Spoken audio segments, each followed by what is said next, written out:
Good morning, student. Yesterday we have discussed about network diagram. Then today we have also discussed how to prepare a network diagram, and second part is how to calculate expected duration and variance. So अभी हमारे पास एक question है, इसकी help से हम further continue करते हैं कि किस तरीके से हम कैलकुलेट कर सकते हैं. नाउ क्वेश्चन है, consider the following table summarising the details of a project. Then activity question में गिवन है A to Z.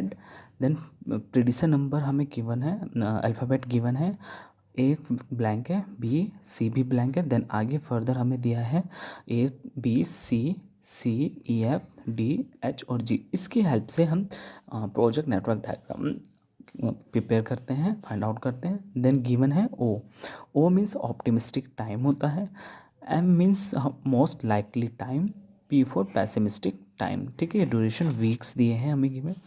तो first we have calculate construct the project network. Then second find the expected duration and variance of each activity. Third part है find the critical path and expected project completion time. Fourth part find out करना है what is the probability of completing the project on or before 22 weeks. सो हम जो prepare करेंगे, जो practice करेंगे, वो first and second part करेंगे. So start करते हैं किस तरीके से कंस्ट्रक्ट किया जाता है प्रोजेक्ट नेटवर्क डायग्राम. नाउ हमें ए एक्टिविटी गिवन है, ठीक है, लेकिन प्रीडिसर नंबर गिवन नहीं है. प्रीडिसर का मतलब होता है इसकी हेल्प से हम एक्टिविटी जो है प्रिपेयर करेंगे. फर्स्ट मुझे गिवन है ए एक्टिविटी, यानी कि हम स्टार्ट पॉइंट करते हैं. स्टार्टिंग पॉइंट हमारा 1 से मैं स्टार्ट करता हूँ, ये मेरा स्टार्ट पॉइंट है. देन 1 से मैं 2 एक्टिविटी बनाता हूँ, इसको मैं कंस्ट्रक्ट 2 करता हूँ, इसको मैं नाम देता हूँ ए. ठीक है, ए मेरा फिल हो गया. ठीक है, इससे प्रोड्यूसर का मतलब इससे पहले मुझे कोई एक्टिविटी नहीं गिवन है. देन बी बनाता हूँ, यानी कि स्टार्ट पॉइंट से ही मैं बी कैलकुलेट करता हूँ, इसको मैं नंबर देता हूँ 3, ये मेरा बी है. देन इसी तरीके से सी बनाता हूँ, स्टार्ट पॉइंट से सी बनाया मैंने, सॉरी, इसको मैं नाम देता हूँ 4, इसको मैं 4 नाम देता हूँ, और देन इसको देता हूँ सी. देन अब जहाँ पर मेरा ए कंप्लीट है, प्रीडिसर का नंबर मतलब पहले देखना होता है कि ए मेरा जहाँ पर कंप्लीट है वहाँ से मैं डी कंस्ट्रक्ट करूँगा. तो ए मेरा यहाँ पे कंप्लीट है, तो मैं यहाँ से डी कंस्ट्रक्ट करता हूँ. ठीक है, डी कंस्ट्रक्ट हो गया, इसको मैं नंबर देता हूँ सीरियल वाइज 5.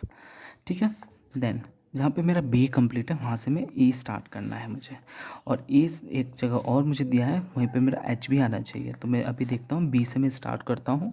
ठीक है, ये मेरा बी यहाँ पे कंप्लीट है, और मैं यहाँ से बनाता हूँ ई, इसको मैं 6 नंबर देता हूँ. ये मैंने बनाया यहाँ पे ई. ठीक है, अब एफ़ बनाना है मुझे. तो एफ़ बनाने के लिए जहाँ पे मेरा सी कंप्लीट है, वहीं से मैं एफ़ स्टार्ट करता हूँ. यहाँ पे मेरा सी कंप्लीट है, यहाँ से मैं एफ़ स्टार्ट करता हूँ.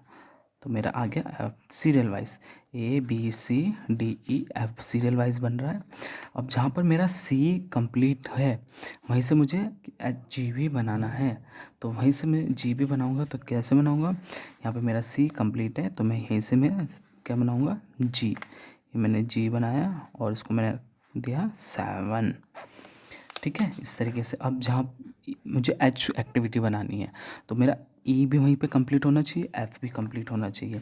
ई और एफ़ मेरा यहाँ पे कंप्लीट हो रहा है, तो यहीं से मैं क्या बनाऊँगा, अपना एच. लेकिन ई और एफ़ जहाँ पर है वहाँ पे नेक्स्ट एक्टिविटी भी दी है मुझे, लेकिन वहाँ पे मेरा जे भी कंप्लीट होना चाहिए.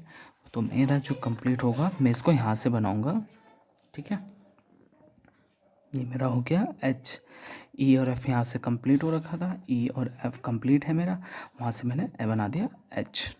ठीक है, देन जहाँ से डी कंप्लीट हो रखा है वहाँ से मुझे आई एक्टिविटी बनानी है. तो डी मेरा यहाँ से कंप्लीट है, यहाँ से मैं आई एक्टिविटी बना देता हूँ. इसको मैं नाम देता हूँ 8, 7 के बाद 8.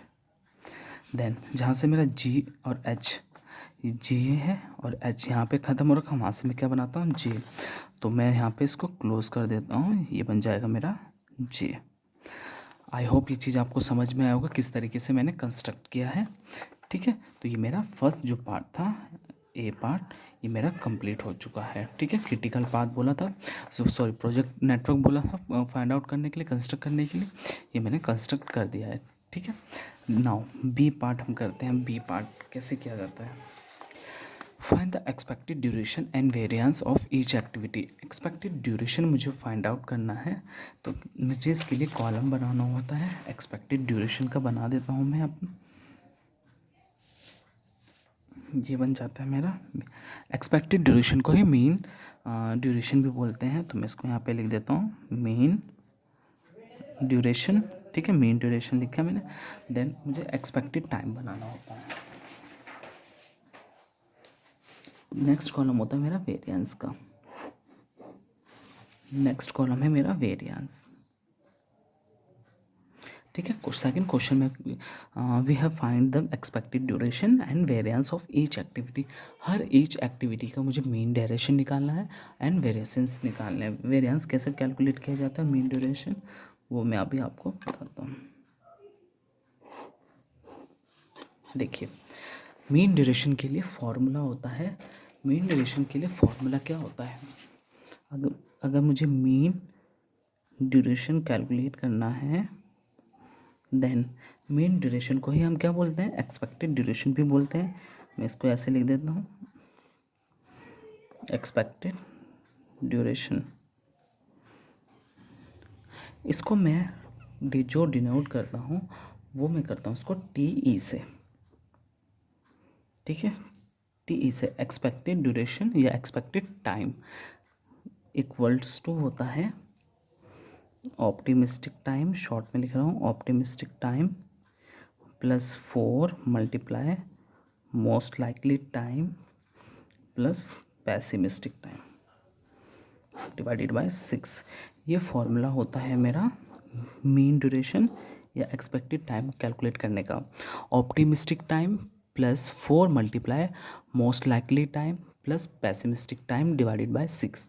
तो मुझे सबसे पहले ईच एक्टिविटी का बोला है, तो ए एक्टिविटी का निकालता हूँ। ए एक्टिविटी का, तो ए एक्टिविटी का कैसे निकालता हूँ,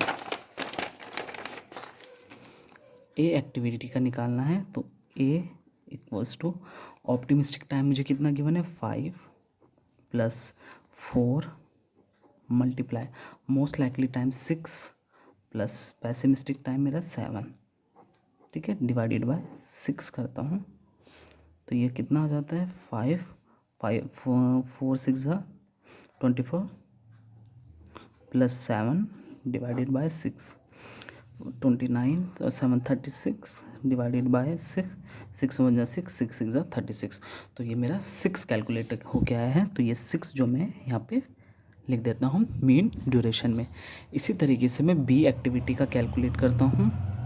बी एक्टिविटी का कैलकुलेट करने के लिए optimistic time 1 plus 4 multiply by 3 plus pessimistic time 5 divided by 6। तो ये हो जाता है 1 4 3 12 प्लस 5 डिवाइडेड बाय 6। 12 और 1 13, 13 और 5 हो जाता है मेरा 18 और ये 6, या कैलकुलेट होकर आ गया 3। ठीक है, तो ये मैंने यहाँ पे 3 लिख लिया है। इसी तरीके से मैं सबको कैलकुलेट कर लेता हूँ। जब मुझे फॉर्मूला पता चल गया है कि optimistic time plus 4 multiply most likely time plus pessimistic time divided by 6, तो मैं इसको कैलकुलेट कर लेता हूँ। जो कैलकुलेट करके वैल्यू आएगी 1 4 4 16 और 1 17 7, ये आएगा मेरा 4 2 3 5 3 5 5 3। ठीक है, ये मैंने कैलकुलेट कर लिया। इस तरीके से कैलकुलेट करना है। ठीक है, आई होप ये समझ में आएगा। Then next variances. वेरिएंसेस कैसे कैलकुलेट किया जाता है, वेरिएंस कैलकुलेट किया जाता है हमारा स्टैंडर्ड डेविएशन का स्क्वायर, ये स्टैंडर्ड डेविएशन का square divided by multiply by pessimistic time minus optimistic time divided by 6, then इसका अंडर रूट। वेरिएंसेस कैलकुलेट करने के लिए ये फॉर्मूला होता है स्टैंडर्ड डेविएशन का square equal to standard deviation equal to pessimistic time minus optimistic time divided by 6, then इसका under root. ठीक है, तो मैं ईच एक्टिविटी का निकालना है, आपको कैलकुलेट करके बताता हूँ ये। ठीक है, पैसिमिस्टिक टाइम मुझे क्वेश्चन में कितना गिवन है, पैसिमिस्टिक टाइम क्वेश्चन में 7 माइनस ऑप्टिमिस्टिक टाइम कितना क्वेश्चन में गिवन है 5, ठीक है, 6, देन इसका होल का स्क्वायर करना है। 7 में से 5 जाएगा तो 2 डिवाइडेड बाय 6, इसका स्क्वायर करूँगा जो 4, और ये 36 आ जाएगा। 4 1 जा 4, 4 6 जा 36। जब इसको कैलकुलेट करेंगे तो पॉइंट में आंसर आएगा। 1 को डिवाइड करूँगा 6 से तो पॉइंट में आंसर आएगा। तो जो पॉइंट में आंसर आ रहा है वो आ रहा है मेरा 0.11, ठीक है। 0.11 आया तो मैं इसको यहाँ पे लिख लेता हूँ 0.11। इसी तरीके से बी एक्टिविटी का करता हूँ। बी एक्टिविटी में पैसिमिस्टिक टाइम मुझे 5 है, ठीक है, 5 माइनस ऑप्टिमिस्टिक टाइम कितना है 1 डिवाइडेड बाय 6, देन इसका होल का स्क्वायर करना है। तो 5 में से 4 divided by 6 whole square, 16 divided by 36, ठीक है। जब इसको कैलकुलेट करूँगा 4 4 जा 16, 4 6 जा 36, इसको कैलकुलेट करूँगा, ये पॉइंट में आंसर आएगा 0.44। तो मैं इसको यहाँ पे लिख लेता हूँ 0.44। देन इसी तरीके से मैं सभी जो वैल्यू है वो कैलकुलेट कर लेता हूँ। तो ये आएगा 1.00, 0.11, 1.777, 1.77, 1.00, 1.00, देन 1.00। तो ये मैंने वैल्यू कैलकुलेट कर ली है। ये आपको कैलकुलेट करके आ जाएगा। ऑप्टिमिस्टिक वेरिएंस निकालने के लिए फॉर्मूला है pessimistic minus optimistic time divided by 6 और इसका होल का स्क्वायर, ठीक है। तो इस तरीके से ये कैलकुलेट कर लेता हूँ। तो मेरा जो सेकंड पार्ट है वो भी मेरा कैलकुलेट हो गया है, फर्स्ट भी हो गया। Find the expected duration and variances of each activity.